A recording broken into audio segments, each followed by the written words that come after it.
ഗുരുമൂർത്തി ആരാണെന്ന് അറിയോ നിങ്ങൾ? അദ്ദേഹം സംസാരിക്കാത്ത വേദികളുണ്ടോ? ഗുരുമൂർത്തി, ഞാൻ ചോദിക്കട്ടെ, ഹമാസ് തലവന് ഇവിടെ വന്ന് സംസാരിക്കാം മലപ്പുറം ജില്ലയിൽ, അതിനാർക്കും പരാതിയില്ല. ഗുരുമൂർത്തിക്ക് രാജ്ഭവനിലൊരു പ്രഭാഷണത്തിന് വരാൻ പറ്റില്ല എന്ന് പറഞ്ഞു. പിന്നെ RSSൻ്റെ ആരാ പറഞ്ഞത്? ഈ ദേശീയ പതാകയാണ് ഈ രാജ്യം ഉണ്ടായ ഈ ഭാരതത്തിലെ എല്ലാ സ്വാതന്ത്ര്യ സേനാനികളും ഉപയോഗിച്ചത്. ഇത് മോശം പതാകയല്ല. ഭാരതാംബയുടെ കയ്യിലുള്ള പതാക, ഭാരത മാതാവ് എന്നുള്ള സങ്കല്പം സ്വാതന്ത്ര്യത്തിന് മുമ്പേ ഉള്ളതാണ്. അവിടെ വേണ്ടത് ത്രിവർണ്ണ പതാക എന്നാണ്. അല്ലല്ല, അത് വേറെ. ത്രിവർണ്ണ പതാക രാജ്ഭവനിലുണ്ട്. അതാണ് ഇവരുടെ മണ്ടത്തരം എന്ന് പറയുന്നത്. ത്രിവർണ്ണ പതാക ഗവർണർ ഇരിക്കുന്ന സ്ഥലത്തുണ്ട്, അദ്ദേഹത്തിൻ്റെ വാഹനത്തിലുണ്ട്, പോകുന്നിടത്തെല്ലാം ത്രിവർണ്ണ പതാകയുണ്ട്. ഇത് ഒരു നമ്മുടെ നാടിനെക്കുറിച്ചുള്ള ഒരു സങ്കല്പമാണ്. ഭാരതാംബ എന്ന് പറയുന്നത് എന്താണ്? ഇതൊരു മണ്ണാണ്. പക്ഷേ അതിനെ അമ്മയായിട്ട് എന്തിനാ ആൾക്കാർ വിളിക്കുന്നത്? ഇത് അതൊരു കൾച്ചറൽ നാഷണലിസം ഒരു തരത്തിലും അംഗീകരിക്കില്ല. അങ്ങനെയുള്ള ഒരു പരിപാടി അത് സർക്കാർ നിലപാട് അങ്ങനെയാണ്. എവിടെ സത്യപ്രതിജ്ഞയോടെ പോകും. PSC ചെയർമാൻ സത്യപ്രതിജ്ഞയോടെ പോകും. എത്ര സത്യപ്രതിജ്ഞകൾ നടക്കുന്നു അവിടെ? ഈ മന്ത്രിമാർ സത്യപ്രതിജ്ഞ വേണമെങ്കിൽ നിങ്ങൾക്ക് വേറെ എവിടെയെങ്കിലും ആക്കാം. രാജ്ഭവനിൽ മാത്രം നടക്കുന്ന സത്യപ്രതിജ്ഞ ഇതൊക്കെ അവർ മാറ്റി പറയും. അവർ പണ്ട് CA ഞങ്ങൾ അംഗീകരിക്കില്ല എന്ന് പറഞ്ഞു. ഇവിടുന്ന് ബംഗ്ലാദേശി പൗരന്മാരെ കടത്തിവിടില്ല എന്ന് പറഞ്ഞു.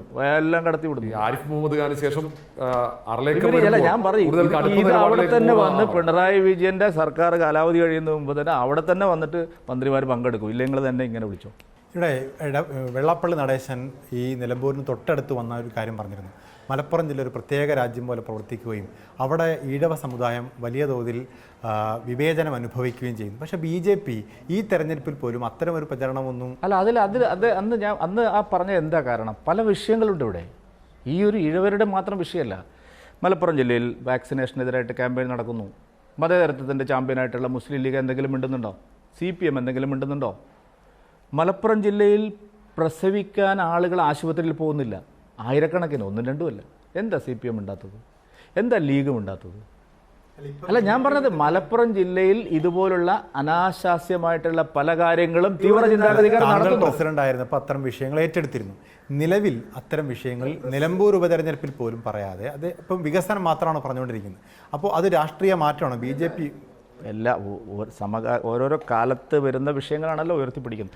അല്ല, പ്രചാരണത്തിൽ ഇതൊക്കെ വരും. ഇപ്പോൾ ഞാൻ പ്രസിഡന്റ് ആയതുകൊണ്ട് പറഞ്ഞൊന്നുമല്ല. അത് ഞങ്ങൾ ആദ്യം മുതലുള്ള ഞങ്ങളുടെ ഐഡിയോളജിയാണത്. കാരണം മലപ്പുറം ജില്ലയിലെ നടക്കുന്ന തീവ്രവാദ ചിന്താഗതിക്കാർ, താലിബാൻ വാദികൾ നടത്തുന്ന പ്രചരണത്തെ ഞങ്ങൾ മാത്രമേ അതൊരു ഡിസ്കഷൻ പോയിന്റ് ആക്കിയിട്ടുള്ളത് ഞങ്ങൾ മാത്രമാണ്.